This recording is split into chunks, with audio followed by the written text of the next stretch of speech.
everyone, welcome back to my channel Economics with Priya. So in today's session we are going to start the part 2 of basic concepts of national income. So आज के session में मैं national income के basic concepts का part 2 start करूँगी, discuss करूँगी.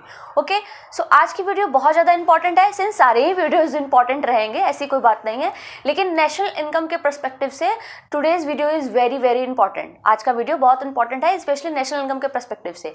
अगर आज की वीडियो की बातें आपको समझ में आ गई तो नेशनल इनकम के न्यूमेरिकल्स करना आपके लिए बहुत ही आसान हो जाएगा, ये आप मान लीजिए. आज जितनी भी चीज़ें मैं बताऊंगी, everything is important and that is the, मतलब जिसे कह सकते हैं पिलर है. जैसे घर के लिए पिलर का होना जरूरी है, वैसे ही नेशनल इनकम का चैप्टर के न्यूमेरिकल्स को सॉल्व करने के लिए आज जो मैं बताने जा रही हूँ वो बहुत ही इंपॉर्टेंट है. इसलिए बहुत ध्यान से देखिएगा और पूरी वीडियो को देखिएगा. इससे पहले वाली वीडियो यानी कि basic concepts of national income part 2 I have already uploaded. If you have not seen this then you can check out the first video of this chapter and the link of that video is given in the description box. Okay, so हम लोग आज का जो basic concept part 2 है वो start करते हैं. तो जब भी आप नेशनल इनकम का चैप्टर ओपन करेंगे तो आपको बहुत सारे उसमें फॉर्मूलाज दिखाई देंगे. ओके, आपको नेशनल इनकम के चैप्टर में बहुत सारे फॉर्मूलाज दिखाई देंगे. अच्छा, अगर ऐसा हो जाए कि वो सभी फॉर्मूलाज हमको खुद से फॉर्म करना आ जाए तो कितना अच्छा हो. हम लोग मैथमेटिक्स भी पढ़ते हैं तो हमारी कोशिश रहती है कि हम लोग फॉर्मूले का डेरिवेशन को सीखें. उससे क्या होगा कि आपको फॉर्मूले को रटने की ज़रूरत नहीं पड़ती है, बेसिकली हमको कॉन्सेप्ट समझ में आ जाता है. इन द सेम वे आज के चैप्टर में, मतलब आज का जो हम लोग का वीडियो है, इसमें हम लोग बहुत सारे फॉर्मूलाज को फॉर्म करना सीखेंगे और खुद से सीखेंगे. सभी चीज़ खुद से ही सीखते हैं, लेकिन फिर भी आज के वीडियो में हम लोग बहुत सारे फॉर्मूलाज को फॉर्म करना सीखेंगे, which is very easy, going to be very easy. So एकदम स्टे ट्यून विथ मी, मेरे साथ बने रहिए और देखते रहिए वीडियो. ओके, नेशनल इनकम का जब भी आप चैप्टर पढ़ेंगे तो आपको ये जो 8 भाई बहन दिखाई दे रहे हैं, ये आपको दिखाई देंगे पूरे नेशनल इनकम के चैप्टर में. ये 8 भाई बहन आपको हर जगह दिखाई देंगे. पता नहीं क्या इनको दिक्कत है, हमेशा ये पूरे नेशनल इनकम में दिखाई देंगे ही देंगे. और जब तक आपने इनको फेस करना नहीं सीखा तब तक आप नेशनल इनकम के तीनों method, which is value added method, income method and expenditure method, आप वहाँ तक पहुँच ही नहीं सकोगे. ये मान के चलो कि वो लोग नेशनल इनकम के राजा हैं तो ये लोग उस राजा के दरबारी हैं. जब तक आप इनको नहीं टैकल करके पार कर पाओगे तब तक आप वहाँ तक पहुँच नहीं पाओगे. तो पहले भाई इनको इम्प्रेस करना है, इनको सीखना है, उसके बाद हम वहाँ तक पहुँच जाएंगे. ओके, तो यहाँ पे मैंने 8 टर्म्स लिखे हुए हैं. एक बार मैं इसको रीड कर देती हूँ. First one is GDP at MP, gross domestic product at market price. GDP at FC, gross domestic product at factor cost. NDP at MP, net domestic product at market price. NDP at FC, net domestic product at factor cost. GNP at MP, gross national product at market price. GNP at FC, gross national product at factor cost. NNP at FC, net national product at factor cost. And NNP at MP, net national product at market price. Okay, तो ये total 8 terminologies है या 8 components हम लोग कह सकते हैं जिसका फॉर्मूला हम लोग फॉर्म करना सीखेंगे. देखिए, अगर इस पूरे 8 का आप पहला डिजिट देखें, अगर इस पूरे 8 टर्म्स में आप इसके फर्स्ट अल्फ़ाबेट, सॉरी डिजिट मैंने बोला, इस सभी 8 टर्म्स के आप फर्स्ट अल्फ़ाबेट को अगर देखें तो आपको देखें या तो G दिखाई दे रहा है या तो N दिखाई दे रहा है, या तो G या तो N दिखाई दे रहा है, यानी कि या तो ग्रॉस या तो नेट, यही 2 चीज़ हैं. तो पहले हम लोग इस 8 टर्म्स के पहले वाला जो भाई बहन है उससे हम लोग हैंडल करते हैं. ओके, तो ग्रॉस और नेट यहाँ पे मैंने इसलिए सेपरेटली लिख दिया, जो हम लोग को समझना है इंपॉर्टेंट मान के, क्योंकि इन्हीं सब के हेल्प से हम फॉर्मूला फॉर्म करना सीखेंगे. तो हम लोग का फर्स्ट अल्फाबेट G और N है. G stands for gross and N stands for net, यानी ग्रॉस और नेट ये 2 चीज़ें हैं. देखिए, ग्रॉस और नेट होता क्या है. ग्रॉस का मतलब होता है it is a total addition to the capital stock. ये क्या है, कैपिटल स्टॉक में टोटल एडिशन कितना हो रहा है. और नेट का मतलब क्या होता है, it is the actual addition to the capital stock. ये क्या है, कैपिटल स्टॉक का एक्चुअल एडिशन है. ठीक है, तो बेसिकली इन दोनों में डिफरेंस क्या है, दोनों तो आखिरकार एडिशन ही हो रहे हैं, लेकिन मैंने एक शब्द यूज किया है, gross is a total addition to the capital stock and net is the actual addition to the capital stock. ठीक है, तो दोनों में डिफरेंस क्या है. दोनों में डिफरेंस देखिए डेप्रिसिएशन का है. दोनों में किसी का डिफरेंस है, डेप्रिसिएशन का है. अब डेप्रिसिएशन क्या होता है भाई, ये भी एक लफड़े की जड़ है. डेप्रिसिएशन का मतलब देखिए सभी मतलब मैक्सिमम लोगों को पता होगा, लेकिन फिर भी एक बार हम लोग देख लेते हैं। जब भी हम कोई नई चीज़ खरीदते हैं तो जैसे मार्केट में मान लीजिए मैंने एक टीवी खरीदी विच कॉस्ट 20,000 की मैंने एक टीवी खरीदी। मान लीजिए अब 2 साल बाद मुझे वो टीवी बेचनी है, मुझे वो टीवी नहीं रखनी है अपने पास, तो मैंने उस टीवी को बेचने के लिए कस्टमर ढूंढा, उसको भेजा, बेच दिया। तो क्या उस टीवी को उस समय में जब मैं 2 साल बाद बेच रही हूँ तो क्या 20,000 में ही उसको सेल करूँगी? बिल्कुल नहीं सेल करूँगी। जब भी सेल करूँगी मैं वो 20,000 से कम रहेगा। It can be 12,000, it can be 15,000, it can be 9,000 or whatever। मतलब कि there is a reduced price on which I am selling। यहाँ पे क्या एक reduced price है जिसमें मैं सेल कर रही हूँ, तो जितना reduce हो रहा है that is depreciation। मतलब कि if I have purchased that TV with 20,000 rupees and now I am selling it with 15,000 rupees, then there is a decrement of 5,000 rupees। So this 5,000 is depreciation। Is it clear? I hope ये बात clear हो गई होगी। तो ये जो 5,000 रुपए है ये क्या है? depreciation है। तो ग्रॉस और नेट में होता क्या है डिफरेंस? एक्चुअली डेप्रिसिएशन का ही डिफरेंस होता क्या है। देखिए नेट क्या है, एक नेट तो ग्रॉस और नेट में मतलब डिफरेंस किसका है? बेसिकली डेप्रिसिएशन का। इतनी बात क्लियर होगी। अब ध्यान समझिएगा, मैंने क्या कहा, ग्रॉस और नेट में डेप्रिसिएशन का डिफरेंस है। तो देखो जब भी आपको ग्रॉस से नेट पे आना रहेगा तो आपको डेप्रिसिएशन को माइनस करना होगा। जब भी आपको ग्रॉस से नेट पे आना होगा तो आपको डेप्रिसिएशन को माइनस करना होगा। आपको इसका मैं एक ट्रिक समझाने की कोशिश करती हूँ। हो सकता है इनसेंसिबल ट्रिक हो, बट क्या दिक्कत है, लर्न करने में अगर इनसेंसिबल ट्रिक्स भी काम आ जाए तो कोई प्रॉब्लम वाली बात नहीं है। देखो नेट क्या करता है, नेट सभी चीज़ों को छान देता है। Am I right? नेट क्या करता है, जितनी भी गंदगी रहती है, अब डेप्रिसिएशन में गंदगी नहीं मैं कहना चाह रही हूँ, कहने का सेंस क्या है कि नेट क्या करता है, सभी चीज़ों को छान के निकालता है। तो नेट यहाँ पे क्या कर रहा है, ग्रॉस में जो डेप्रिसिएशन था उसको क्या कर रहा है, छान के निकाल रहा है। ग्रॉस में जो डेप्रिसिएशन था उसको छान के निकाल रहा है। सो नेट, अगर हमको नेट तक पहुंचना है तो हमको सभी चीज़ों को छानते हुए आना पड़ेगा। तो जब भी आपको ग्रॉस से नेट पे जाना रहे then you have to subtract the depreciation from gross. In the same way अगर आपको नेट से ग्रॉस पे जाना है तो आपको क्या करना पड़ेगा, डेप्रिसिएशन को प्लस करना पड़ेगा। ठीक है, जब भी आप ग्रॉस से नेट पे जाएंगे तो आपको डेप्रिसिएशन माइनस, और नेट से ग्रॉस पे जाएंगे तो आपको डेप्रिसिएशन प्लस करना पड़ेगा। अब देखो यहीं से एक फॉर्मूला बन गया। अगर मान लो आपको ग्रॉस की वैल्यूज फाइंड करनी है या ग्रॉस इन्वेस्टमेंट फाइंड करना है आपको, मान लेते हैं बेस्ट इन्वेस्टमेंट लिख रही हूँ, सिर्फ ग्रॉस लिख रही हूँ, तो मान लीजिए आपको ग्रॉस की वैल्यू फाइंड करनी है, तो आपका फॉर्मूला क्या बनेगा, नेट, सबसे पहले यहाँ नेट लिख दो। नेट से कहाँ जाना है आपको, ग्रॉस पे। तो देखो नेट से ग्रॉस पे जाने के लिए मैं क्या कर रही हूँ, डेप्रिसिएशन को प्लस कर रही हूँ। ध्यान रखना, छोटी छोटी चीजें समझेंगे जितने अच्छे से उतने अच्छे से क्लियर होगा। यहाँ पे नेट लिखा मैंने ग्रॉस, हमको gross is equals to formula form करना है, यानी हमको कहाँ जाना है, नेट से ग्रॉस पे जाना है। नेट से ग्रॉस, नेट से ग्रॉस पे जाने के लिए हमको क्या करना है, डेप्रिसिएशन को प्लस करना है। Is it clear? In the same way अगर आप यहाँ पे नेट पे हो, मतलब नेट इन्वेस्टमेंट पे हो, और यहाँ पे ग्रॉस है, तो आपको कहाँ जाना है, नेट का फॉर्मूला फॉर्म करना है बेसिकली। तो आप कहाँ जा रहे हो, ग्रॉस से नेट पे जा रहे हो।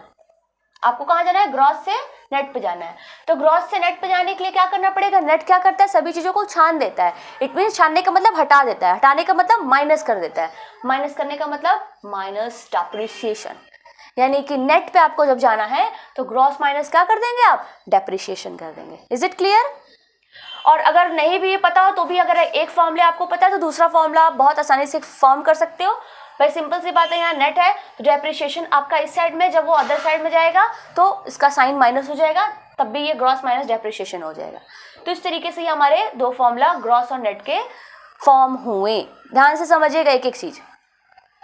ये हो गया पहले वाले अल्फाबेट की बात, पहले वाले पोजीशन पे ग्रॉस या नेट, यही दो चीजें हैं। तो अब हम लोग देखते हैं इस जितने भी आपको यहाँ पे वैल्यूज दिख रहे हैं इसके सेकंड अल्फाबेट को देखते हैं।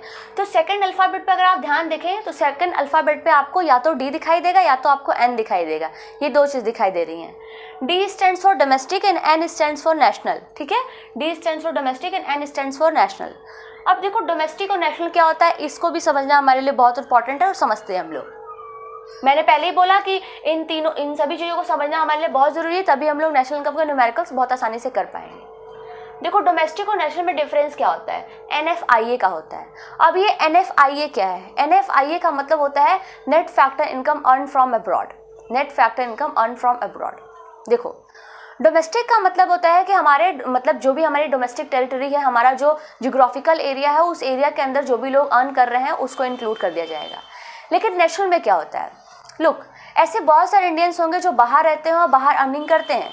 इन द सेम वे ऐसे बहुत सारे बाहर के लोग होंगे जो हमारे कंट्री में रहते हैं और यहाँ पे काम करते हैं। ठीक है, तो यही जो डिफरेंस आ रहा है ना, मतलब यहाँ के लोग जो वहाँ काम करते हैं, वहाँ के लोग मतलब बाहर के लोग जो हमारे देश में काम करते हैं, इन सब चीज़ों के वजह से डिफरेंस आ रहा है। उसी डिफरेंस को हम लोग को बेसिकली इसमें समझना है। Look, net factor income earn from abroad क्या होता है?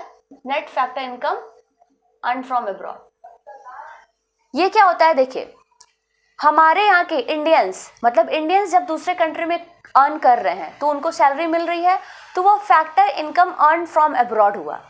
जब इंडियंस दूसरे देश में काम कर रहे हैं तो वहाँ उनको सैलरी मिल रही है, वो सैलरी क्या हो गई?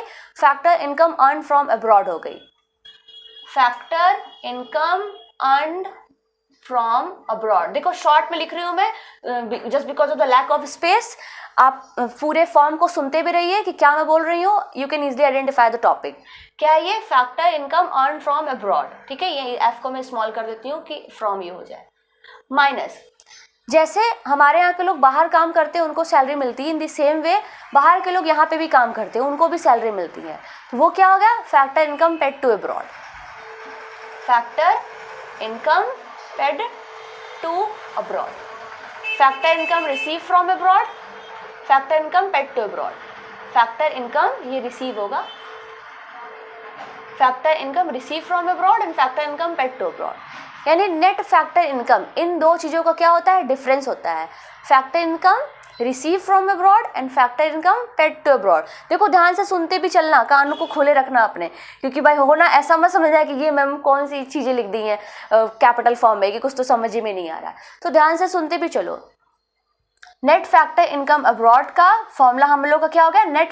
Net income received from abroad and factor income paid to abroad. यानी कि हम लोग को जो इनकम रिसीव हो रही है बाहर के देशों में काम करने से, और यहाँ के देश में काम करने मतलब अपने देश में बाहर के देश के लोगों को काम करने के बदले उनको जो इनकम दे रहे हैं, इन दोनों का डिफरेंस ही क्या हो गया? Net factor income earn from abroad हो गया। तो नेशनल और डोमेस्टिक में बेसिकली इसी का डिफरेंस होता है। ठीक है, तो ध्यान से समझ लीजिएगा। तो अगर आपको नेशनल से डोमेस्टिक पे जाना है, आप कहाँ जा रहे हैं? नेशनल से डोमेस्टिक पे जा रहे हैं। नेशनल, देखिए एक और चीज़ मैं बताती हूँ, प्लस और माइनस करने का यहाँ पे आपको क्लियर हो जाएगा। नेशनल क्या है? एक बड़ा कॉन्सेप्ट हो गया, और डोमेस्टिक क्या हो गया? एक छोटा कॉन्सेप्ट हो गया। अगर इन दोनों से कंपेयर करें तो हम आपको क्या करना है? नेशनल से डोमेस्टिक पे जाना है, यानी आप बड़े से छोटे पे जा रहे हो, तो बड़े से छोटे पे जाने के लिए आपको क्या करना पड़ेगा? माइनस। देखो कुछ चीज़ें को आप तर्क वितर्क मत लगाना, क्योंकि हो सकता है वो गलत साबित हो जाए। यहाँ सिर्फ और सिर्फ मैं लर्न करने के लिए कुछ चीज़ें बोल रही हूँ या कुछ चीज़ें समझाने की कोशिश कर रही हूँ। Is it clear? So don't try your logical sense and तर्क वितर्क प्लीज। नेशनल से हमको डोमेस्टिक पे जाना है, तो नेशनल से डोमेस्टिक पे जाने के लिए क्या करेंगे आप? Net factor income earn from abroad को माइनस कर देंगे। इन द सेम वे अगर आपको डोमेस्टिक से नेशनल पे जाना है, तो डोमेस्टिक से नेशनल पे जाने के लिए आप क्या कर देंगे? Net factor income earn from abroad, net factor income earn from abroad क्या कर देंगे आप? ये प्लस कर देंगे net factor income earn from abroad. ठीक है, तो ये आप क्या कर देंगे? प्लस कर देंगे। तो ये दो चीजें हो गई। अगर आपको नेशनल से डोमेस्टिक पे जाना है तो net factor income earn from abroad आप माइनस करेंगे, और अगर आपको डोमेस्टिक से नेशनल पे जाना है तो net factor income earn from abroad आप प्लस करेंगे। यहाँ हम फॉर्मूला लिख देते भी हैं। आप नेशनल पे हैं, कुछ भी नेशनल इनकम, डोमेस्टिक इनकम, कुछ भी, यहाँ इनकम आप लिख सकते हैं इज इक्वल्स टू, यहाँ पे आपका डोमेस्टिक इनकम है। ठीक है, तो डोमेस्टिक से आपको कहाँ जाना है? नेशनल पे।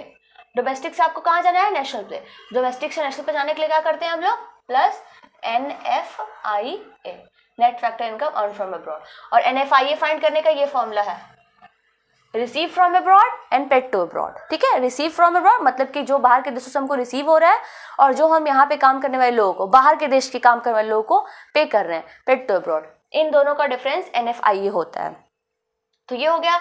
इन द सेम वे अगर आपको डोमेस्टिक का बनाना है formula, domestic income is equals to, तो नेशनल इनकम NIA, तो NI से आपको कहाँ जाना है? डोमेस्टिक इनकम पे। नेशनल इनकम से डोमेस्टिक इनकम पर जाने के लिए क्या किए थे हम लोग? माइनस NFIA, तो माइनस NFIA कर दिया। ठीक है, तो ये दो फॉर्मूला होपफुली आपको समझ में आ गया होगा, फॉर्म करना आपको समझ में आ गया होगा। नेक्स्ट हम लोग का जो है आपको दिख रहा है एमपी एंड एफसी। आप यहीं से देखें, मैंने क्या कहा, सभी चीजों को देखा, इसमें सबसे फर्स्ट पोजीशन पे देखा तो फर्स्ट पोजीशन पे जी और एन था, तो ग्रॉस और नेट समझ लिया। सेकेंड अल्फाबेट को देखा तो डी एंड एन था, डोमेस्टिक एंड नेशनल, तो इसे भी हम लोग समझ लिए। थर्ड अल्फाबेट को अगर हम लोग देखें तो हर जगह पी है, मतलब प्रोडक्ट, तो उसको हमको कुछ समझने की जरूरत नहीं है। अब आप बेस पे देखिए, आप बेस पे जाएंगे, इसको ऐसे ही रीड करते हैं, GDP at MP, GDP at FC, NDP at MP, base है ये।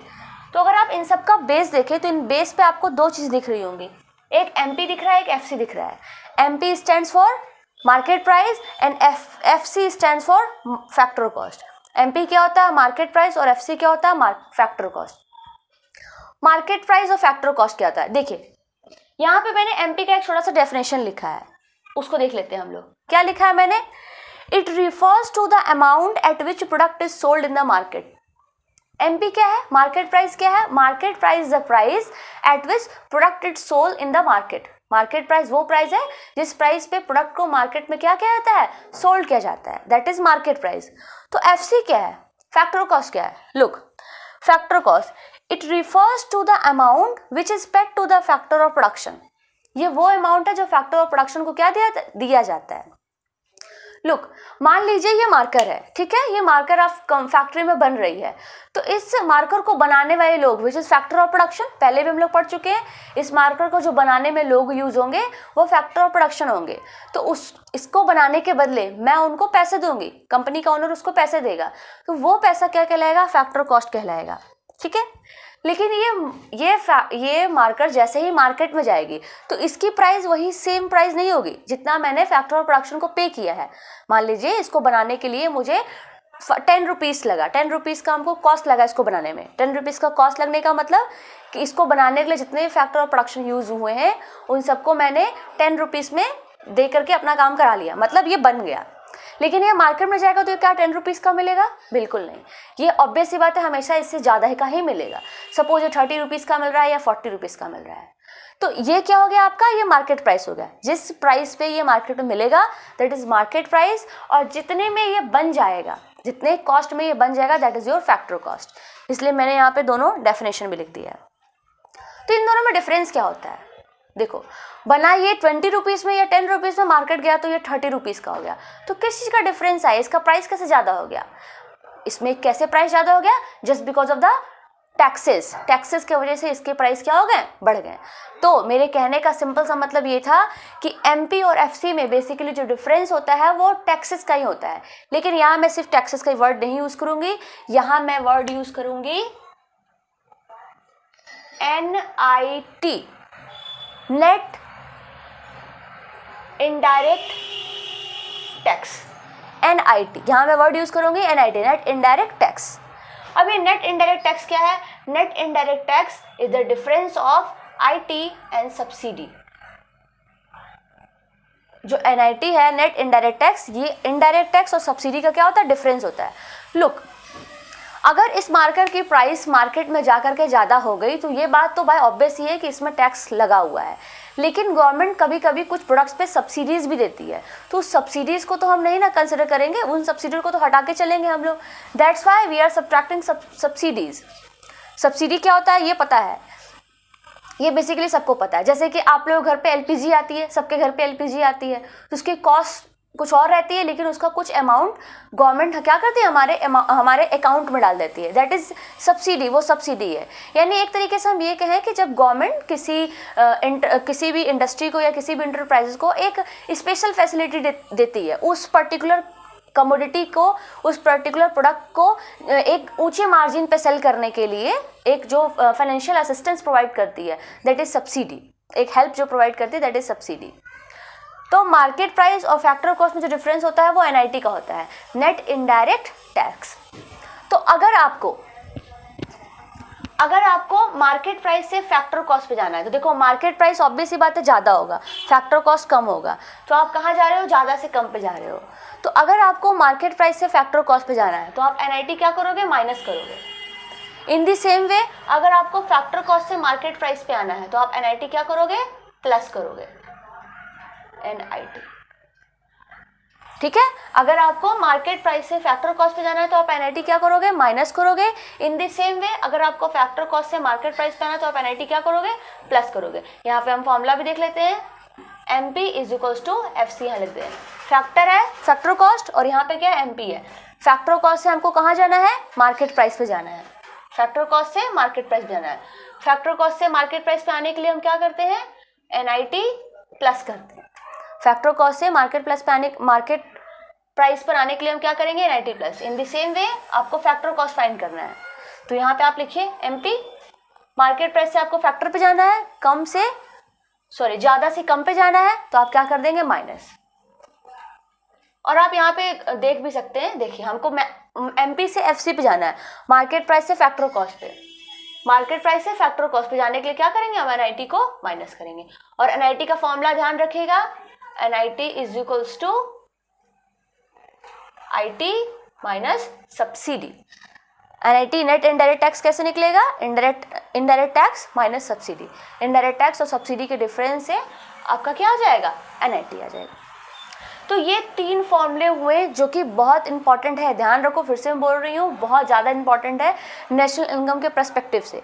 ये तीनों फॉर्मूलाज अगर आपको समझ में आ गया तो आप मान के चलो कि इन सभी के फॉर्मूले आपको समझ में आ जाएंगे। बिल्कुल भी परेशानी नहीं होगी, यकीन मानना मेरा, बिल्कुल भी परेशानी नहीं होगी। एक बार वीडियो देखने पे समझ में आए तो दोबारा देखो, आपको समझ में सारी चीज़ें आएंगी ही आएंगी।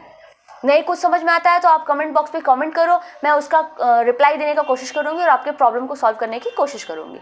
लेकिन दिस इज़ वेरी इंपॉर्टेंट, इसको बिल्कुल भी अवॉइड नहीं करना है, एकदम अच्छे से समझना है। तो ये 3 चीज़ें हो गई। अब इन तीनों के हेल्प से ये फॉर्मूला कैसे फॉर्म होगा ये हम लोग नेक्स्ट वीडियो में पढ़ेंगे। ठीक है, एक और चीज़, मैंने यहाँ पे डेप्रिसिएशन का नाम कुछ लिखा हुआ है। देखो मैंने प्रीवियस वीडियो में बात बोली थी कि आपको हर एक कंपोनेंट के अदर नेम्स भी पता होने चाहिए, क्योंकि while solving the numericals from NI आपको बहुत सारे ऐसे वेराइटीज़ मिल जाएंगे जिसके नेम डिफरेंट जानना बहुत ज़रूरी है। जैसे कि आप डेप्रिसिएशन नाम जानते हो, ओके, लेकिन सपोज इन दी क्वेश्चन अगर न्यूमेरिकल है NI का, उसमें डेप्रिसिएशन वर्ड ना यूज़ करके वर्ड यूज़ कर दे रहा है करेंट रिप्लेसमेंट कॉस्ट। अब तो भाई हो गए ले, अब ये कौन सा वर्ड है, करेंट रिप्लेसमेंट कॉस्ट, ये कहाँ से आ गया। तो अगर आपको जानकारी नहीं है देखो तो आप न्यूमेरिकल गलत करके आ जाओगे। तो इसीलिए आपको सभी के अदर नेम भी पता होने ज़रूरी हैं। तो डेप्रिसिएशन को हम लोग करेंट रिप्लेसमेंट कॉस्ट के नाम से जानते हैं। Replacement cost of fixed capital and capital consumption allowance, in 3 other name से हम लोग डेप्रिसिएशन को जानते हैं, जिसको जानना और समझना बहुत इंपॉर्टेंट है, इसलिए इसको समझ लीजिए। So this is all about today's video. आज के सेशन में, आज की वीडियो में बस इतना ही।